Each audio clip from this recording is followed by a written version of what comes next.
Oke, selamat datang di channel IPRC di salah satu programnya yakni Noong Jabar 2024. Dalam program Noong Jabar 2024 ini kita akan membahas seputar isu-isu terkait dengan isu politik, isu sosial di Jawa Barat gitu, khususnya terkait dengan dinamika politik pemilu 2024, karena mengingat juga perhelatan politik pemilu 2024 ini sudah semakin dekat, praktis hanya tinggal beberapa bulan saja menuju pemilu tahun politik pemilu 2024. Kali ini saya sudah ditemani Pak Firman. Selamat datang Pak di channel, di program baru kami Pak, program baru IPRC terkait dengan yang khusus untuk membahas seputar isu-isu dan juga dinamika politik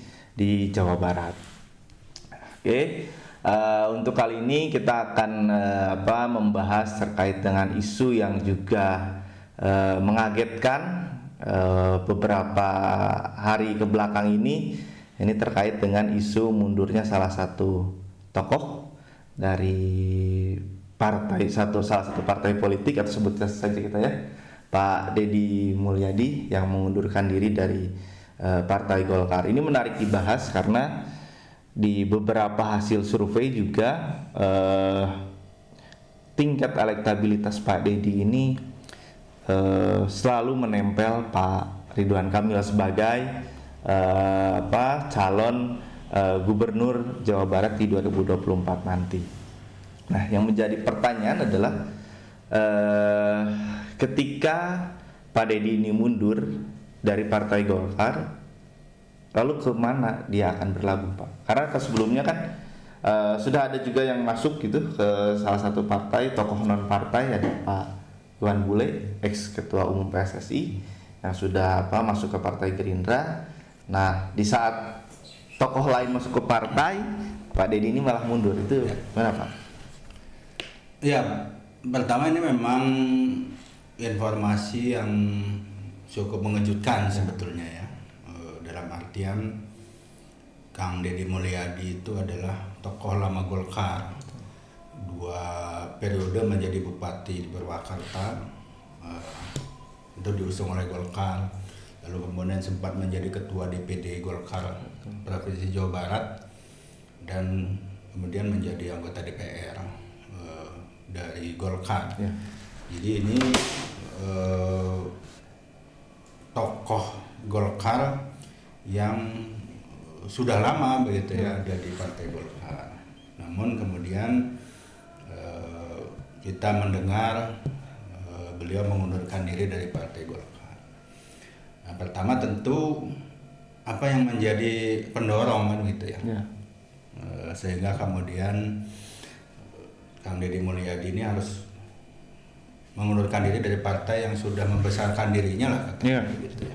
Sekaligus tentu Kang Deddy juga membesarkan Golkar di Jawa Barat.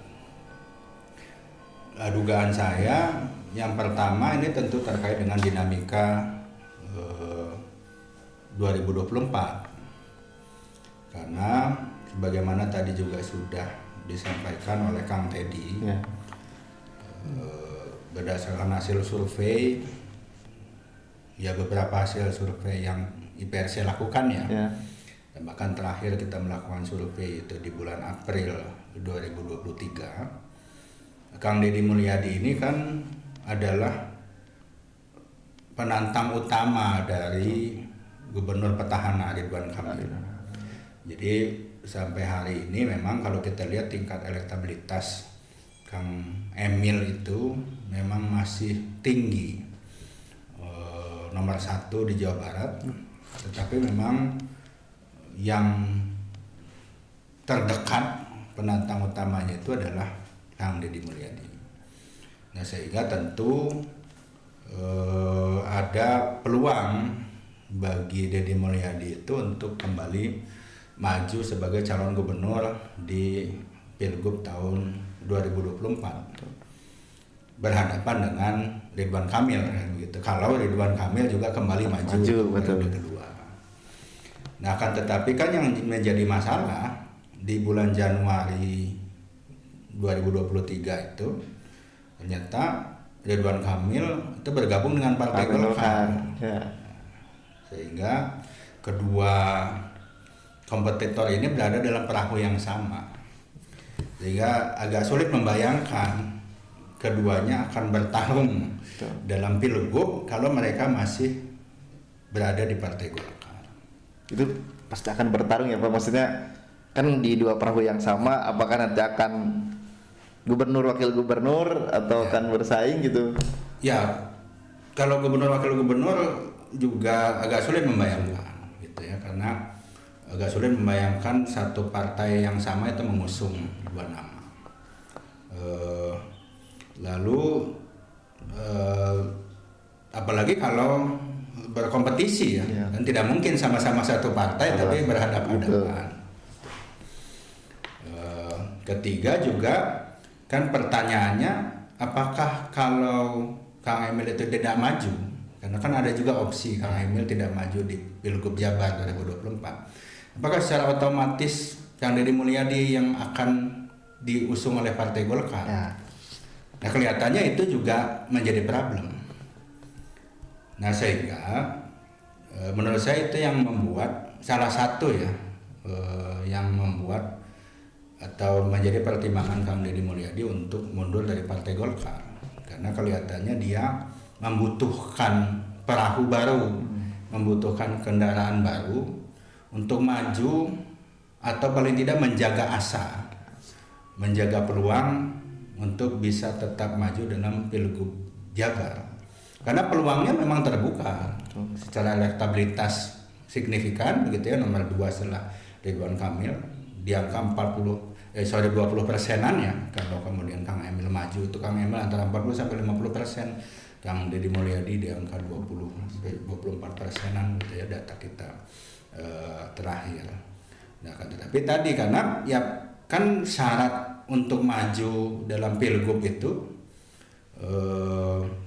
adalah diusung oleh partai politik. Walaupun tentu bisa juga maju jalur perseorangan ya, tapi memang jauh lebih efektif kalau maju lewat partai politik. Nah, sehingga kemudian itu yang menjadi problem sekaligus kalau kita mencoba menduga motifnya. Ya. Nah, kemudian tadi juga pertanyaan selanjutnya dari Kang Teddy, partai mana kira-kira setelah keluar dari Partai Golkar ini? Tentu tadi kalau betul motivasinya adalah salah satunya untuk tetap menjaga peluang maju di pilgub, maka tentu kan harus bergabung dengan partai lain. Nah, tentu saja partai yang dituju itu haruslah partai yang juga punya potensi mendapatkan suara signifikan di dalam pileg tahun 2024. Karena basis pilgub itu ya, pileg 2024 ya Pak ya. Jadi di pilgub 2024 yang akan dilakukan bulan November 2024 itu Ya. maka kan persyaratannya adalah kalau dukungan partai itu mengacu kepada hasil pileg di bulan Februari ya, yang akan dilaksanakan bulan Februari tahun 2024. Nah, kalau kita lihat hasil survei, temuan survei IPRC di bulan April, itu paling tidak ada 4 partai memang yang punya suara signifikan. Yang pertama itu adalah Partai Gerindra, itu mendapatkan atau tingkat elektabilitasnya 25,3%. Lalu kemudian di urutan kedua ada PDI Perjuangan dengan elektabilitasnya itu 17,1%. Lalu yang selanjutnya itu dengan angka yang sama 10,2%, 10,3% ya, adalah PKS dan Golkar. Ya, karena keluar dari Golkar, maka kan peluangnya ada di tiga partai. Nah, ketika bicara partai baru, maka tentu kan ini partai juga yang punya karakter bisa mengakomodasi figur seperti Deddy Mulyadi. Karena kalau kita lihat juga figurnya sangat kuat ya Pak Dedi ini kan. Betul. Salah satu ya dengan beberapa inovasi-inovasi terkait dengan hal-hal yang telah dilakukan di Purwakarta juga kan itu menjadi hal-hal yang juga harus dipertimbangkan oleh partai untuk menerima Pak Dedi. Betul. Tapi kalau kemudian kita melihat karakternya, ini kan pemimpin yang misalnya kuat dari pendekatan kultur ya. Betul. Deddy Mulyadi ini kalau kita lihat 2 periode sebagai Bupati Purwakarta, termasuk ketika jadi anggota DPR juga banyak bicara isu-isu yang terkait dengan lingkungan tapi dengan perspektif kebudayaan. Lalu kemudian juga cukup dekat dengan kelompok-kelompok nasionalis. Nah sehingga kalau dugaan saya memang adalah pilihannya adalah PDIP atau Gerindra. Tidak ke PKS ya, karena karakternya agak berbeda. Walaupun memang ada satu partai lagi sebetulnya yang punya potensi, karena ada kecenderungan memang juga mengalami kenaikan elektabilitas, yaitu Partai Nasdem. Ya, Nah, jadi ada peluang untuk kemudian bergabung di 3 partai ya. Partai Gerindra, lalu kemudian PDIP dan Nasdem. Ini juga menarik nih Pak nih. Kalau kita kerucutkan dari gitu Pak ketiga partai tersebut tuh. Gerindra beberapa hampir sebulan yang lalu mungkin ya Pak ya. Pak Iwan Bule masuk ke Gerindra gitu kan Pak. Dia sudah bahkan disahkan langsung oleh Pak Prabowo waktu itu, dikenalkan langsung. Lalu kalau ini konteksnya kita ngomongin pilgub gitu Pak, calon gubernur. Lalu juga di PDIP ya beberapa bulan lalu kita sudah menyaksikan banyak sekali baliho-baliho Pak Ketua Umum DPD ya, DPD PDIP Perjuangan Pak Ono Surono ini sudah Pak Ono Surono sebagai calon gubernur gitu Pak kan. Nah lalu juga Nasdem juga ada Saan gitu Pak, Kang Saan Mustafa. Nah ini gimana Pak peluang Pak Dedi kalau masuk ke 3 partai itu? Betul. Jadi tadi kan kita bicara dari perspektif figur. Ya. Nah, Deddy Mulyadi membutuhkan kendaraan politik, membutuhkan perahu untuk maju dalam pilgub nanti. Nah sekarang dari perspektif partai politik ya, karena bagaimanapun dalam pertarungan termasuk pemilihan gubernur, biasanya salah satu pertimbangan partai itu untuk maju dalam pilgub itu adalah kan figur. Artinya figur yang memang punya popularitas, akseptabilitas dan elektabilitas yang relatif tinggi. Nah tadi betul memang di masing-masing partai itu sudah ada beberapa figur yang terlihat serius untuk maju dalam pilgub. Akan tetapi ketiga figur itu, baik Pak Iwan Bule, lalu kemudian Pak Ono Surono dan Pak Saan Mustafa itu punya problem dalam hal popularitas, akseptabilitas dan elektabilitas. Ya. 3 hal itu. Jadi kalau kita lihat misalnya angka-angka kembali berdasarkan temuan survei IPRC yang terakhir di survei bulan April 2023 itu, nama-nama Kang Saan, lalu kemudian Mas Ono dan Kang Ibul itu masih tidak signifikan tingkat elektabilitasnya, bahkan masih 1 digit, bahkan masih di bawah 3% ya, jadi masih sangat tidak signifikan. Di sisi lain, Kang Deddy Mulyadi itu tingkat elektabilitasnya jauh di atas ketiga nama tadi, sudah 2 digit, 20%-an tadi ya, 20%-an bahkan. Jadi ya kalau kemudian Ridwan Kamil tidak maju, tidak kita masukkan dalam simulasi pilgub itu, dan Deddy Mulyadi itu sudah di atas 40% tingkat elektabilitasnya. Nah tentu ini juga akan menjadi pertimbangan dari partai.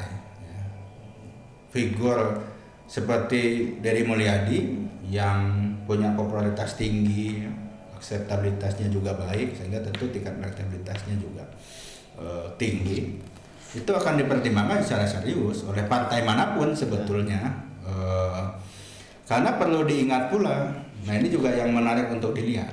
Jadi sebelum Pilgub itu ada Pileg di Februari. Ini yang menjadi menarik ya Pak ya? Ya betul. Jadi partai tentu akan berusaha mencari figur-figur yang itu bisa meningkatkan perolehan suara partai di dalam pemilu legislatif. Sehingga besar kemungkinan ya nanti kita akan melihat Kang Deddy Mulyadi itu akan menjadi calon anggota legislatif dari partai politik manapun ya yang kemudian akan dia masuki, dan itu diharapkan memberikan insentif elektoral kepada partai tempatnya bergabung. Betul. Karena harus diakui Kang Deddy Mulyadi tadi ya elektabilitasnya tinggi. Kalaupun dia maju misalnya sebagai calon anggota legislatif, kalau dia tetap misalnya di daerah pemilihannya ya, Purwakarta, Karawang, Bekasi ya PKB itu menurut saya dia tetap akan mendapatkan suara yang tinggi karena cukup banyak pemilih loyalnya. Dan itu tentu akan menarik buat partai gitu ya. Ada potensi kenaikan suara yang diperoleh dari masuknya Deddy Mulyadi menjadi kader partai sekaligus calon anggota legislatif. Oke, siap.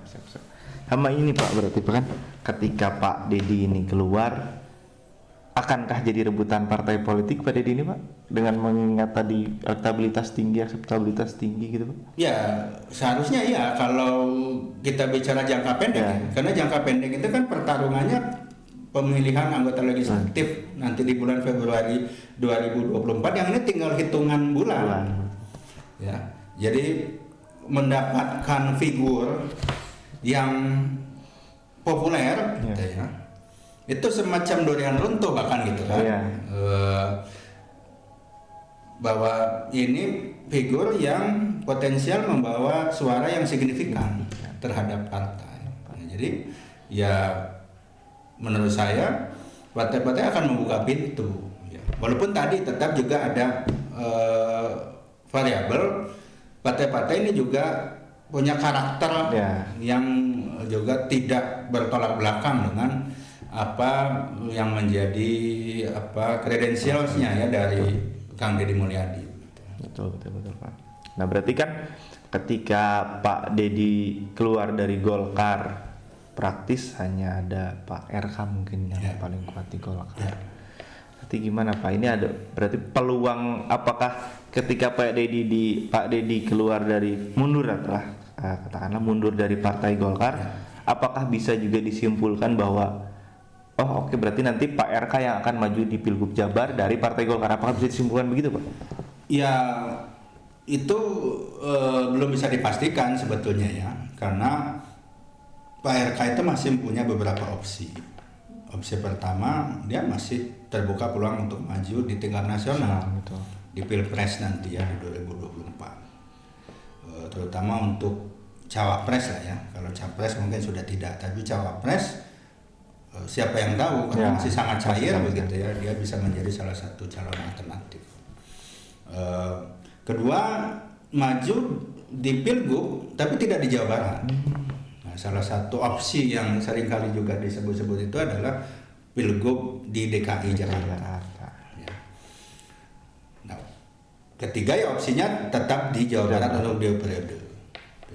Tentu kalau melihat yang mana peluangnya yang lebih besar, tentu 2 periode di Jawa Barat. Kembali berdasarkan hasil survei kita ya. Bahkan misalnya Ridwan Kamil sejauh ini itu tingkat elektabilitasnya itu di atas 40% gitu ya. Bahkan kalau misalnya kita simulasi dengan mengeluarkan nama Deddy Mulyadi, tingkat elektabilitasnya itu adalah di atas 70%, 71%. Jadi sangat tinggi. Nah, tetapi memang belum tadi kan opsinya belum tentu untuk maju di Pilgub Jabar. Nah, sehingga memang terbuka peluang Partai Golkar itu menyiapkan kandidat lain untuk Pilgub Jabar ketika kemudian Ridwan Kamil ini tidak maju untuk periode kedua di Jabar. Nah, siapa itu? Ya memang masih belum terlihat ya sebetulnya. Tetapi ya seharusnya ya kriterianya itu yang pertama tentu adalah kader Partai Golkar ya, sehingga tinggal dilihat saja siapa kemudian elit-elit Partai Golkar atau kader-kader Golkar di Jawa Barat di luar Ridwan Kamil dan Deddy Mulyadi yang sudah mundur gitu ya, yang kemudian berpeluang untuk maju di Pilgub. Tapi juga jangan dilupakan soal asosiasi. Nah, ini juga penting ya. Jadi karena ada sosok Ridwan Kamil, maka siapapun nanti calon gubernur itu yang diasosiasikan dekat dengan Ridwan Kamil, itu juga punya potensi mendapatkan insentif elektoral karena efek dari Ridwan Kamil. Karena kita tahu ya, Ridwan Kamil itu juga sebagai gubernur Jawa Barat selain elektabilitasnya sangat tinggi, termasuk juga soal approval ratingnya. Jadi juga sama temuan survei IPRC itu di bulan April 2023 kan tingkat penerimaan publik terhadap Ridwan Kamil itu di atas 80%. Tinggi. Ya, 86%. Jadi sangat tinggi. Nah, sehingga masih banyak orang-orang yang menginginkan Ridwan Kamil itu untuk menjadi lagi gubernur. Nah, kalau gubernur tidak maju, maka tentu orang akan mencari siapa nih kira-kira figur yang terasosiasi dekat dengan Ridwan Kamil yang dipersepsikan akan melanjutkan apa capaian-capaian yang kalau bahas sekarang endorse gitu Pak. Ya, apalagi kalau kemudian Ridwan Kamil mengendorse nama tertentu, itu bisa juga memberikan pengaruh cukup besar. Jadi kan Pak, ya kita lihat meskipun kemungkinannya masih sangat dinamis gitu Pak ke depan Pak. Tapi kan juga tidak menutup kemungkinan juga Pak RK ini akan head to head lagi dengan Pak Deddy Pak, seperti Pilgub 2018 lalu. Nah, itu gimana Pak? Maksudnya dinamikanya gitu Pak ketika nanti head to head Pak Deddy dengan Pak RK. Ya, nah memang ini juga menarik ya. Jadi saya juga menduga kalau kemudian Ridwan Kamil itu maju lagi dalam Pilgub, maka calonnya itu tidak akan banyak. Ya. Karena tadi ini figur petahana yang masih kuat didukung oleh warga Jawa Barat. Maka tentu penantangnya juga harus penantang juga yang paling tidak mampu kompetitif.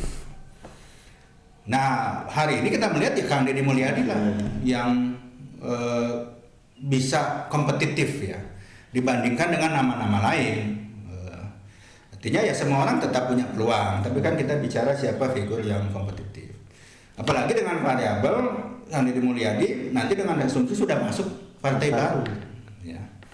Nah, tinggal kemudian bagaimana komposisi koalisinya sebetulnya kan begitu.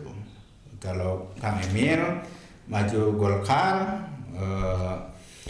karena juga sulit membayangkan ya partai-partai itu bisa mendapatkan suara di atas 25% ya, atau menguasai kursi 20% nanti di pileg itu. Walaupun ya kita lihat angka Gerindra hari ini 25%, tapi itu kan masih sangat dinamis ya.